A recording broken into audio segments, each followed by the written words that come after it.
welcome. It was great, and it's wonderful. You're probably tired, aren't you? So I better bring you something interesting. Are you better off than you were $4 trillion ago? Osama and Obama both have friends who bombed the Pentagon. Think about it. Obamacare, the efficiency of the DMV, and the compassion of the IRS. Stop government waste. Abolish Congress.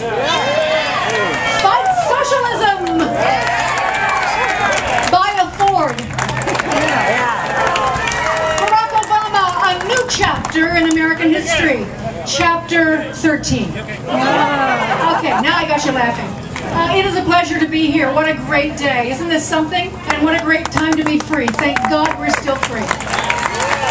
234 years ago, a core of American citizens, much like us, pledged their lives and their fortunes to break free of the bondage of taxes and regulation and that tyrant known as King George.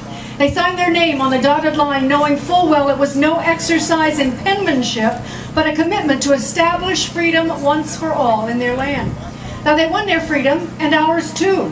And for generations, Americans have worked hard, worshipped freely, developed the natural resources of this beautiful land, explored the boundaries of space, engineered, designed, and created things fantastic and beyond imagination in science, medicine, technology. They invented cars and computers and technologies, fantastic devices, developed organizational skills and structure. Based on the perfect blending of law and freedom, Americans have felt free to pursue their gifts, their dreams, and have lived and died by their own ingenuity. Religious freedom has flourished because America's religious foundation, Christianity, is by its nature a faith exercised by free will, not born of birth or obligation, but of choice.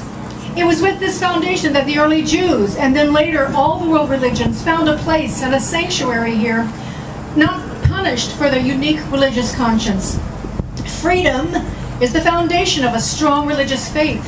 It's the foundation for strong economic growth, and it is the foundation for the release of human ingenuity and energy. And America has not used that strength on herself.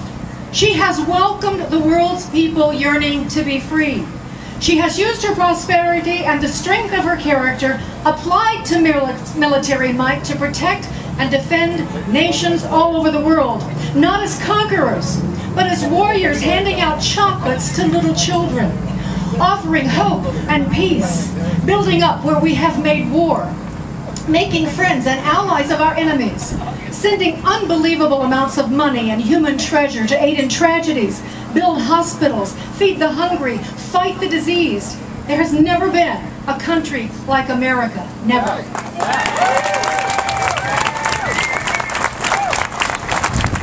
few years ago, I was in Ottawa, Canada, speaking at the Canadian Parliament. We were outside at a rally much like this one, and a man came up to me and he said to me, "Sandy, if America falls, where else will the world turn? Who else will take its place as a beacon of hope and life and freedom?" And I have to tell you, I was stunned by that, because at the time the Canadian government was no friend to us.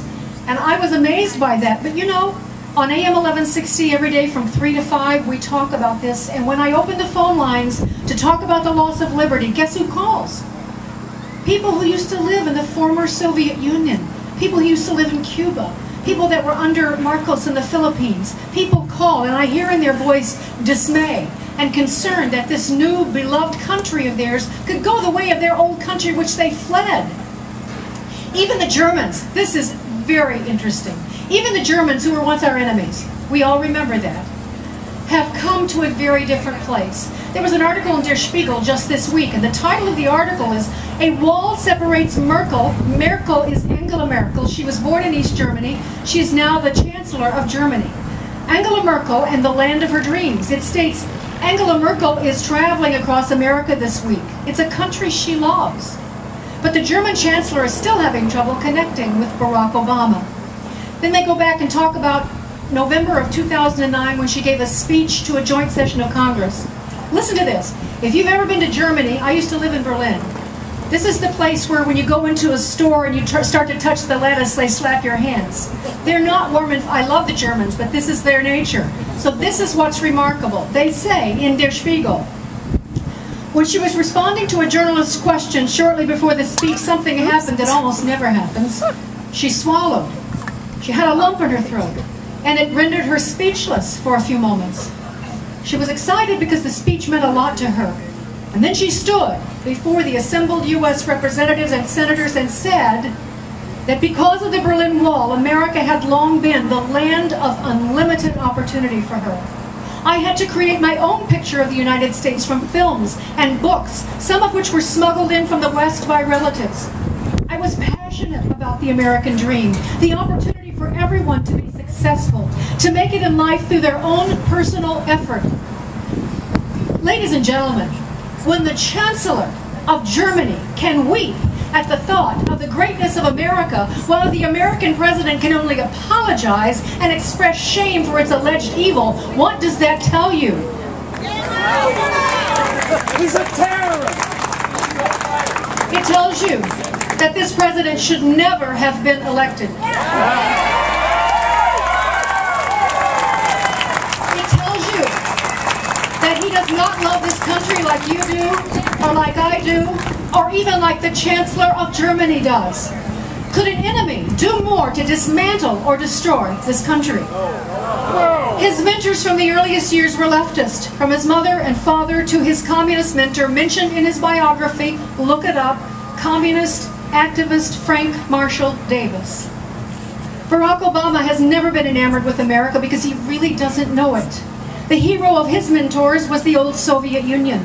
Why else would he bargain away our nuclear power to Russia, an entity far past its prime, except for the romanticism that comes with being raised with Marxist ideals?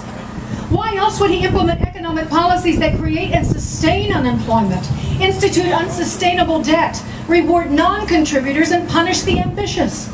Why else would he dismantle